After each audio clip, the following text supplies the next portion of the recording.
안녕하세요, 승업입니다. 오늘은 앱코에서 출시한 AK87 슬림 프로 제품을 소개해드리겠습니다. 이 제품은 3모드를 지원하는 무선 기계식 키보드인데 일반적인 게 아닌 LP, 그러니까 굉장히 슬림한 로우 프로파일 기계식 키보드입니다. 그래서 이렇게 옆 사이드에서 살펴보면 두께가 굉장히 얇은 걸 확인할 수 있습니다. 저는 요새 로우 프로파일 키보드를 굉장히 많이 사용하고 있습니다. 특히 촬영하거나 라이브 할 때 이 로우 프로파일 키보드는 팜레스트 없이 사용할 수 있어서 이렇게 놨다가 치웠다가도 편하고, 게임을 할 때도 스위치 스트로크 길이가 짧으니까 피로도도 적고 더 괜찮은 느낌이 들더라고요. 실제로 요즘 로우 프로파일 제품들이 많이 나오고 있기도 합니다. 펑션 키와 탭 키를 눌러서 윈도우와 맥 OS 전환이 가능하고 비아 키 매핑도 지원을 하네요. 제품 바닥면을 살펴보면 이쪽에 연결 모드 토글 스위치가 있고요. 블루투스는 2채널 연결이 가능하고 동봉된 무선 리시버를 활용해서 2.4G 무선 연결도 가능합니다.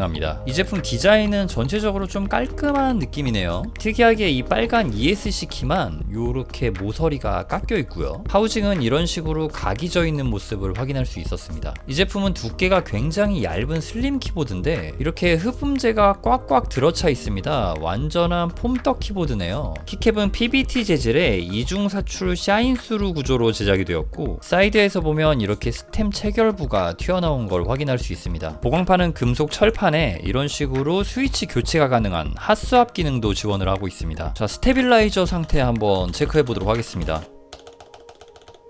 오, 괜찮네요. 스위치는 리니어 스타일의 햇살축과 걸림이 있는 텍타일 스위치인 검은 콩축, 이렇게 두 종류로 출시되었네요. 그럼 이제 각각 어떤 느낌이 날지 바로 타건해 보도록 하겠습니다.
먼저 타건한 검은 콩축은 걸림이 있는 넌클릭 스위치인데 이 걸림이 약간은 좀 강한 편입니다. 그래서 덩달아 키압도 많이 높아지는 느낌을 받게 됩니다. 타건 소리는 이게 은근히 그렇게 크지는 않습니다. 적당히 정숙한 타건음이 느껴지고 튀거나 날리지 않는 도톰한 느낌의 포각거리는 사운드가 나와줍니다. 이 스위치 은근히 걸림이 강한 편이라 확실하게 눌러주지 않고 좀 뭔가 살살 서근하게 누르게 되면은 딱 입력이 안 되고 걸리는 부분에서 막혀버릴 수 있는 정도의 걸림이거든요. 어떤 느낌인지 아시겠죠? 그래서 걸림이 좀 강하다, 요거를 얘기를 하고 싶었고요. 타건할 때 좀 빠르고 강한 느낌으로 이렇게 타건을 한다면은 둥글고 풍성하면서 강한 걸림을 제대로 즐길 수 있고요. 기본적으로 가벼운 저압을 좋아하시거나 약하게 타건하시는 분들에게는 좀 맞지 않을 수도 있다는 생각이 듭니다. 이 둥글고 강한 걸림이 큰 재미를 줄 수도 있지만 그런 관점에서 보면은 호불호가 좀 갈릴 수도 있을 것 같다는 생각이 듭니다. 저는 이런 강한 걸림은 게임을 할 때 손가락에서 확실하게 눌렸다는 피드백이 확 오기 때문에 괜찮은 것 같습니다. 그런데 또 오래 사용하면은 손이 좀 피로할 수도 있을 것 같기도 해요. 지금 보시는 이 햇살축은 키압도 가볍게 느껴지고 부드럽고 풍성한 느낌을 가진 저소음 리니어 스위치입니다. 사무실에서 사용해도 좋을 정도로 조용한 소리를 내주면서 포근하면서 풍성한 느낌이 나와 조용해야 하는 환경에서 즐겁게 즐길 수 있는 그런 스위치라는 생각이 들었습니다. 이 햇살축이랑 아까 전에 타건했던 검은색 검은 콩 축은 제가 느끼기엔 키압 차이가 좀 많이 납니다. 햇살 축은 일반적인 정도에서 오히려 좀 가벼운 키압에 속한다고 볼 수 있고요. 뭔가 느낌이 고무 러버돔을 누르는 듯한 그런 느낌이 나기도 하는데 묘하게 매력이 있다는 생각이 들어요. 확실히 저는 두 스위치 중에서는 이 햇살 스위치가 키압도 가벼우면서 얌전하게 조용한 소리를 내어줘서 제 취향이라는 생각이 들었습니다. AK87 슬림 프로는 탄탄한 기본기를 가진 하우징 위에 두 가지 매력적인 스위치가 들어간 로우 프로파일 슬림 키보드입니다. 제가 진짜 요즘 로우 프로파일 기계식 키보드에 관심이 많은데 은근히 이런 슬림 키보드 중에서 키감이 좋은 기계식 스위치가 들어간 제품이 별로 없고 특히 마음에 드는 배열이 생각보다 없거나 적습니다. 지금 보시는 이 텐키리스 배열도 찾아보면 정말 없더라고요. 보통은 75% 배열이 많단 말이죠. 저는 좀 이쪽 시장이 활발해져서 100% 풀 배열도 좀 많이 나오면 좋겠어요. 그럼 리뷰는 여기서 마치도록 하겠습니다. 제 영상이 여러분들의 구매 결정에 조금이라도 도움이 되었으면 좋겠습니다. 시청해주셔서 감사합니다. 저는 키보드 리뷰 유튜버 승업이었습니다.